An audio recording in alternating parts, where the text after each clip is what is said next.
Hey guys, very good morning and welcome once again to Exam Start। तो guys आज की इस video में हम जानेंगे 7 जनवरी 2022 की top 10 news, top 10 current affairs. ठीक है, चलिए वीडियो की शुरुआत करते हैं पहली करंट अफेयर्स के साथ। देखिए पहला करंट अफेयर है, वयोवृद्ध यानी कि वेटरन स्वतंत्रता सेनानी और पूर्व भाजपा नेता अय्यप्पन पिल्लई का 107 वर्ष की उम्र में निधन हो गया। 107 वर्ष के थे और स्वतंत्रता सेनानी रह चुके हैं ये। ठीक है, जानते हैं इनके बारे में। स्वतंत्रता सेनानी, जाने माने वकील और भारतीय जनता पार्टी के नेता के अय्यप्पन पिल्लई का उम्र संबंधी बीमारियों के कारण निधन हो गया है। वे 107 वर्ष के थे। राष्ट्रपिता महात्मा गांधी के प्रशंसक पिल्लई ने भारत छोड़ो आंदोलन में सक्रिय भूमिका निभाई थी। महात्मा गांधी की सलाह पर ही पिल्लई ने छोटी उम्र में ही त्रावणकोर की तत्कालीन रियासत में सार्वजनिक सेवा के क्षेत्र में कदम रखा था। ठीक है, तो काफी एमिनेंट पर्सन है, सॉरी थे। कौन? अय्यप्पन पिल्लई जी। ठीक है, इनका निधन हो गया 107 वर्ष की उम्र में। चलिए नेक्स्ट देखते हैं। आयुष मंत्री ने रखी अंतर्राष्ट्रीय योग अकेडमी की आधारशिला। ठीक है, केंद्रीय आयुष मंत्री कौन है? सर्बानंद सोनोवाल। इन्होंने हैदराबाद तेलंगाना में हार्टफुलनेस इंटरनेशनल योग अकेडमी, योगा अकेडमी की आधारशिला रखी है। उन्होंने आजादी का अमृत महोत्सव के हिस्से के रूप में 75 करोड़ सूर्य नमस्कार पहल शुरू की। अकेडमी परीक्षण कार्यक्रमों के माध्यम से समाज के सभी स्तरों पर समाज के सभी स्तरों तक पहुंचने का प्रयास करती है और इनकी देखरेख एक अंतर्राष्ट्रीय टीम द्वारा की जाएगी। ठीक है, नेक्स्ट देखते हैं। 6 जनवरी को मनाया गया विश्व युद्ध अनाथ दिवस यानी कि world day of war orphans. जानते हैं इसके बारे में, काफी इंपॉर्टेंट डे है ये। देखिए, संघर्ष के कारण अपने माता पिता को खो चुके बच्चों को की दुर्दशा के बारे में जागरूकता पैदा करने के लिए 6 जनवरी को विश्व युद्ध अनाथ दिवस, world day of war orphans मनाया जाता है। ठीक है, तो युद्ध में कई बार जो जिनके माता पिता का देहांत हो जाता है, शहीद हो जाते हैं वो लोग, उनके बच्चे जो अनाथ हो जाते हैं, उनकी उनके खिलाफ जागरूकता पैदा करने के लिए ये दिन मनाया जाता है, पर्टिकुलरली 6 जनवरी को। ठीक है, कोरोना वायरस महामारी के कारण इस वर्ष का यह दिन और भी अधिक प्रासंगिक हो गया है। विश्व अनाथ दिवस दुनिया को याद दिलाता है कि दर्दनाक परिस्थितियों में बच्चों की देखभाल करना प्राथमिकता है। इन इस दिन को पूरी दुनिया में युद्ध अनाथों की दुर्दशा के बारे में जागरूकता पैदा करने और उनके सामने आने वाली दर्दनाक स्थितियों का समाधान के उद्देश्य से मनाया जाता है। ठीक है, वर्ल्ड वार ऑर्फन डे, 6 जनवरी। नेक्स्ट, प्रधानमंत्री ने पुडुचेरी को राष्ट्रीय युवा महोत्सव के मेजबान के रूप में चुना। ठीक है, पुडुचेरी यानी कि पौंडीचेरी जिसे बोलते हैं, पौंडीचेरी को प्रधानमंत्री नरेंद्र मोदी ने 25वें राष्ट्रीय युवा महोत्सव यानी कि नेशनल यूथ फेस्टिवल की मेजबानी के लिए चुना है।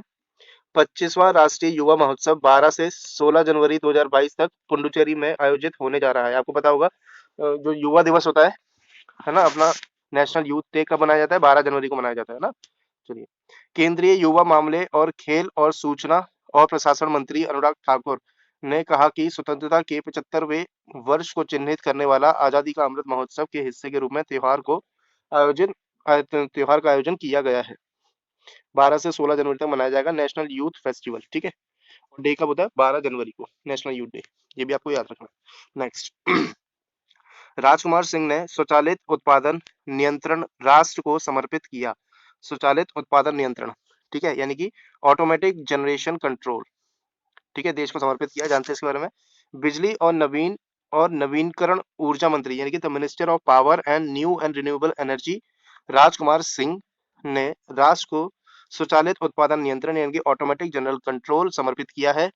ऑटोमेटिक जनरेशन कंट्रोल हर 4 सेकंड में बिजली संयंत्रों को सिग्नल भेजता है ताकि भारत की बिजली व्यवस्था की फ्रीक्वेंसी और विश्वसनीयता बनी रहे। यह 2030 तक सरकार के 500 गीगावाट गैर जीवाश्म ईंधन यानी नॉन फॉसिल फ्यूल आधारित उत्पादन क्षमता के लक्ष्य को प्राप्त करने में मदद करेगा। ठीक है, स्वचालित उत्पादन नियंत्रण। चलिए नेक्स्ट देखते हैं।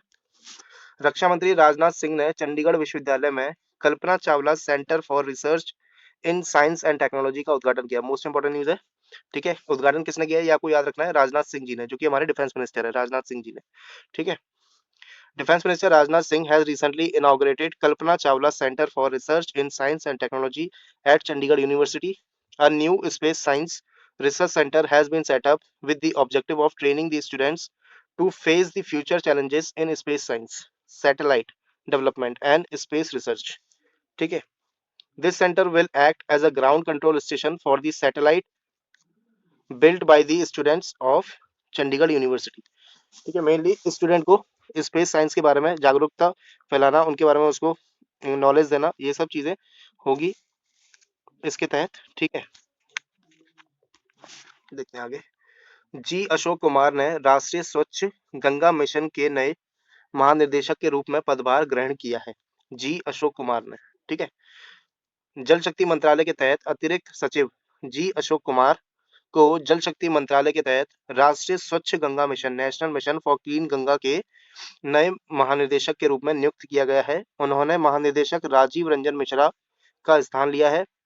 कुमार को जी अशोक कुमार को जल शक्ति अभियान कैच द रेन अभियान के तहत वर्षा जल संचयन संचयन की रेन वाटर हार्वेस्टिंग में उनके उत्कृष्ट कार्य के लिए भारत के रेन मैन के रूप में भी जाना जाता है. तो ये जो है जी अशोक कुमार जी को the rain man of India के नाम से भी हम जानते हैं. ठीक है, क्योंकि उन्होंने रेन वाटर हार्वेस्टिंग के लिए काफी अच्छा काम किया हुआ है. ठीक है, नेक्स्ट. अनाथों की मां के रूप में लोकप्रिय सिंधुताई सपकाल का निधन. मोस्ट इंपॉर्टेंट है ये भी, है ना. Social activist Sindhu Tai Sapkal, fondly known as the mother of orphans, passed away at the age of 73. तो 73 वर्ष की आयु में इनका निधन हो गया है.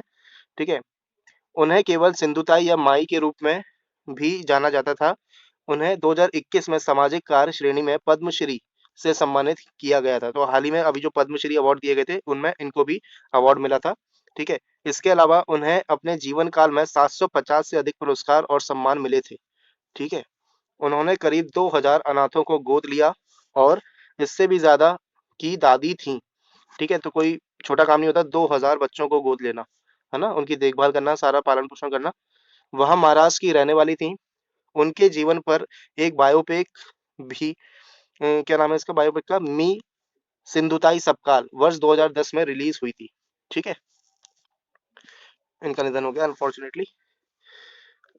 अतुल केशव बने यूएस इंडिया बिजनेस काउंसिलिंग के अध्यक्ष. ठीक है, भारतीय मूल Indian American diplomat Atul Keshav has been appointed as the chairman of the US India business council by the US Chamber of Commerce. His term is effective from 5th of January 2022. तो इनका कार्यकाल चालू हो चुका है 5 जनवरी 2022 से. The US Chamber of Commerce is the parent body of US Business Council, US India Business Council. Atul Keshav will replace निशा देसाई बिस्वाल. ठीक है, नेक्स्ट देखते हैं और लास्ट है आज का.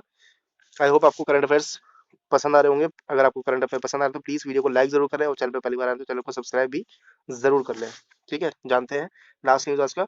अंतरराष्ट्रीय सौर संगठन यानी कि इंटरनेशनल सोलर अलायंस में एंटीगुआ एवं बारबुडा को नए सदस्य के रूप में जोड़ा गया. ये एक ही देश है, एंटीगुआ एवं बारबुडा. ठीक है, एक ही देश है, अलग अलग नहीं है. ठीक है, कंफ्यूज नहीं होना आप. जानते हैं इसके बारे में. Antigua and Barbuda has become 102 यानी कि 102वां सदस्य बन गया country to join the International Solar Alliance.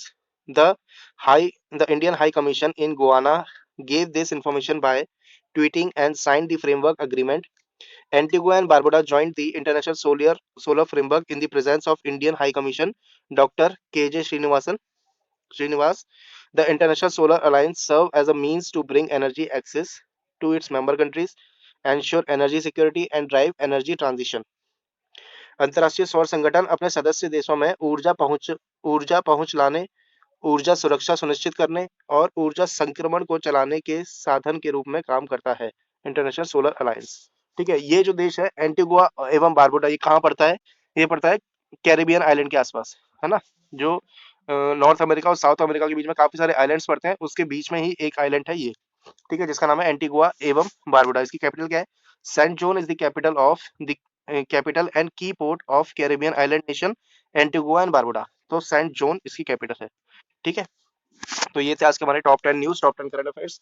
अगर आपको वीडियो पसंद है तो वीडियो को लाइक जरूर करें, कमेंट करें, साथ ही साथ शेयर करें जितना ज्यादा हो सके अपने दोस्तों और रिलेटिव्स के साथ. और चैनल पर पहली बार आते हैं चैनल को सब्सक्राइब जरूर कर लें. ये हमारा टेलीग्राम चैनल है एग्जाम स्टार्ट, इसको भी आप ज्वाइन कर सकते हैं. यहाँ पे इसकी आपको पीडीएफ मिलेगी और साथ ही साथ कई सारा स्टैटिक जीके का मटेरियल भी मिलेगा, क्विजेस भी मिलेंगी। ठीक है, और आप अगर मॉक्स भी परचेज करना चाहते हो तो वहां से भी मॉक्स परचेज कर सकते हैं। ठीक है, thanks for watching in, have a great day, bye bye.